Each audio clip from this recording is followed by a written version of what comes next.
Yo, what's good, man? It's your boy DT3, man, and I'm back at you with another video, man. New media, notification gang.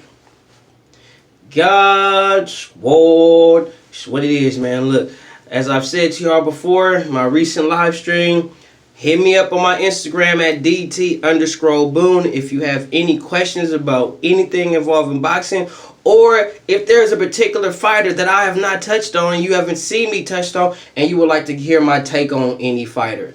Here's a video is dedicated to a lovely young lady who hit me up in my DMs on Instagram and asked me about these three specific fighters: Elvis Rodriguez, Vergil Ortiz, and Jaron Ennis. This video is for you, baby girl. Salute to you. Now, my thoughts on Elvis Rodriguez is he is a good prospect. I don't look at him as a contender yet. He only has 8 fights, 8-0 with 1 draw. And he does have a good highlight reel knockout that has the social media and the YouTube world going crazy. But again, I say he's just a prospect. He only has 8 fights. He hasn't hit the double digits.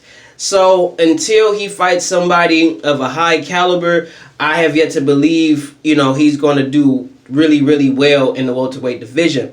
Now, to his credit, he is long, he is rangy, he has really good size. I don't see him staying at 147 pounds for pretty much his whole career. I see him fighting at 54, maybe 160, depending on how he does at 54. But I know a guy of his size, his length, his range, he's not staying at 47 long. He's going to end up moving to 54 and fighting those guys at 54. And I think a guy of his skill set and his caliber, being a southpaw, I think he could do some things at 54. Because I don't see a lot of depth at 54 as I see at 47.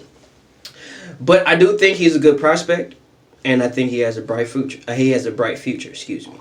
Now on to the contenders. And I'm going to start with Vergil Ortiz, who is a contender. 16 fights in. He just fought Sammy Vargas. That man is something to be reckoned with. I think he's a little too, just a little too humble. But at the same time, to each his own. That's just my personal opinion about him. That's just probably who he is as a person. Who am I to judge and tell him how to be, how to basically handle himself about his humility? But as far as his skill set, he has really good feet, decent feet. He doesn't just move straight forward, straight back. He doesn't usually use the typical Mexican style where they just come forward, wing and ding, throw a lot of punches and bunches. No, this dude is very selective with his punches. He's not throwing punches aimlessly. And he knows how to stay in the pocket and still move side to side and let his hands go. Not a lot of fighters do that or even know how to do that. But I think Vergil Ortiz is a good contender. I don't look at him as a prospect anymore. I look at him as a decent contender because now you're starting to mention him in the lengths of the names of a Danny Garcia, the Keith Thurmans, and the Errol Spence. You're starting to hear his name come up with those particular names. Now, I do not think he could beat somebody of a Keith Thurman caliber because of Keith Thurman's style set. He knows how to keep you at bay with his jab. He does have a jab. He has a very good straight right hand, and he's really good at fighting off the back foot.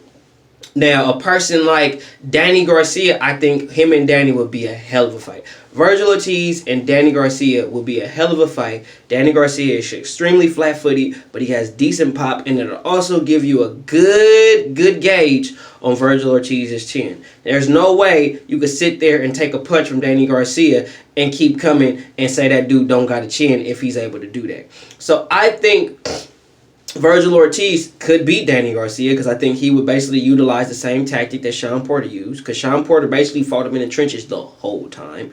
He did not go straight back. He constantly moved side to side to stay in the pocket, to stay in that man's chest. And I think that's what Vergil Ortiz needs to do against Danny Garcia to be successful. Now, Mr. Jaron Boots Ennis. I love you, dog. I think you are a hell of a talent. I'm going to say that first and foremost. I think you are putting in a good amount of work in the sport. You are dedicated to your craft. I give you that. But you ain't fought nobody. I looked at your resume. I'm not impressed. Okay, you ain't fought nobody. You ain't even beat nobody. So until you fight and beat somebody, then I'll be a little more impressed. But your skill set is awesome.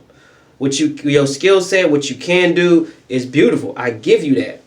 But you have not fought nobody. I don't know how well your punch resistance is because you haven't fought a real puncher yet. Same thing with Vergil Ortiz. Hasn't fought a real puncher yet to where I could say, But I do think your skill set is really, really good. So I give you that. I do want to see Vergil Ortiz and Jaron Boots Ennis fight. I want to see it. Jaron Boots Ennis got 20 fights. Vergil got 16 fights. Jaron Boots Ennis ain't fought nobody. Okay? I get it, 20 fights, yeah, whatever. But you ain't fought nobody in your 20 fights, 20 plus fights that you've had as a professional. You haven't fought anybody. And I feel that Vergil Ortiz is a good name to have on your resume, win, lose, or draw. That is a very good caliber of a name to have on your resume, whether you win the fight or you lose the fight. That is a good name to have. So I think you two should get together and work something out and scrap. Do I think that'll happen? Probably not. But with the Mexican versus African American thing being so popular and being such the way to go in this game today, I don't see why that fight will be too far-fetched from happening. But that's neither here or there. Vergil Ortiz isn't talking about Jaron Boots Ennis. Jaron Boots Ennis is talking about fighting Vergil Ortiz. So, and henceforth, nobody is talking about Jaron Boots Ennis fighting anybody. Nobody. Nobody's talking about fighting Jaron Boots Ennis. Jaron Boots Ennis is saying he'll fight any and everybody, but I'm going to tell you the truth, bro. The first thing they're going to say when you try to call these particular boxers out, if you were to do that, is that you haven't fought nobody. Who are you? You don't sell tickets. You don't sell venues, sell out venues. You're not. Who are you? You're pretty much a nobody as far as they're concerned. Are you really? No. But as far as your star status, it doesn't equate to theirs. Just to be fair. But as far as my take on these three fighters, these three welterweights to be fair, Elvis Rodriguez is a good prospect. I see him doing great things. I don't see him doing too much at the welterweight division because of all the dogs at welterweight. I just don't see him doing too much. And his size. Not really just the dogs at welterweight, but really his size and his range. I see him eventually moving up to 154 pounds once he gets probably 15, maybe even 20 fights in. Probably his first decent title at welterweight. He probably may move up shortly after to 54 and fight and maintain his career at 154 pounds. That's what I see for Elvis Rodriguez.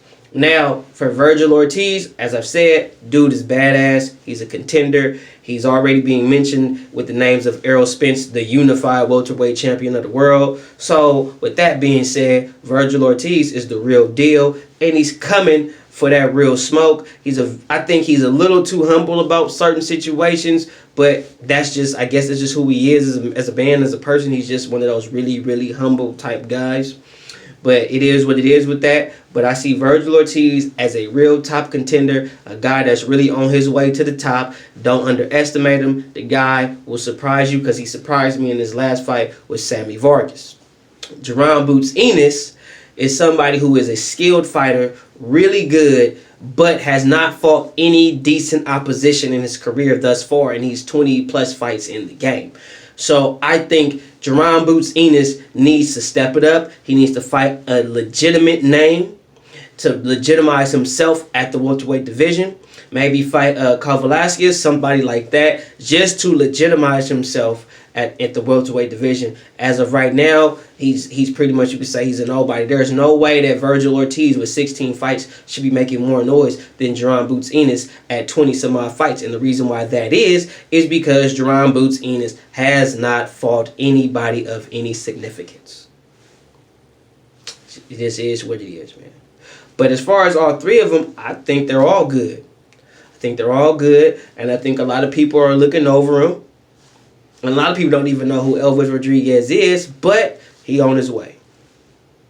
And that's my take on these three boxers. I want to send a special shout out to my homegirl, the queen, that hit me up on the gram and asked me to speak about these three boxers. This video is for you. And anybody that has any particular subject or boxer that they would like me to speak about, feel free to hit me up on Instagram at DT_boom. Let me know what you want me to speak about. Let me know what boxer that you have an issue, what your issue is with the boxer, and what you would like me to touch on when it comes to these boxers. And I gotcha. If you like the video, like the video. Subscribe to the channel. Hit that bell icon so you can be notified every time I hit y'all with some hot shit. Follow me on Instagram at DT_boom. And follow me on Twitter at DBoyWSO. Man, you already know who it is, man. It's your boy, DT3, New Media, Notification Gang. God Squad. What it is, man. 100.